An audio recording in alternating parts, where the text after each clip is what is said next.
அன்பானவர்களே, இன்று இன்று வந்து பார்த்தீங்கன்னா, தேதி இன்னைக்கு 18 மார்ச் மாதம் 2025. இன்னும் உலக மக்கள் பூரா அமெரிக்கா, அமெரிக்கா, அமெரிக்கா, அமெரிக்கான்றோம். ஆமா.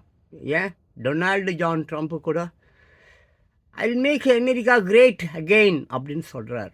ஆனா, அமெரிக்காவை கிரேட் ஆக்குனது இருக்கார் பாருங்க, இவர் தான்.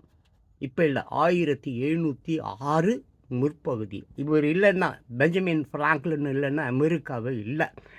சரி, அவர் சொல்கிறார் பாருங்க, அவருடைய பொன்மொழிகள் ஒரு 7-8 பொன்மொழிகள் நான் இன்றைக்கி படிக்க போகிறேன். இளமையில் சூடாது சூது இளமையில் சூதுகவுன்னு ஒரு படம் வந்தது பாருங்க, அந்த மாதிரி தான். இளமையில் சூது ஆடுவது இனிக்கும், ஆனால் முதுமையில் பிச்சை எடுப்பதே தொழிலாகி போய்விடும். புரியுதுங்களா? ஸோ பிச்சை எடுக்கிறதுக்கு இந்த ஸ்கேம் கீம் அந்த மாதிரி வேலைலாம் பண்ணாத, சூதாடாத, மெயினாக குடிக்காத.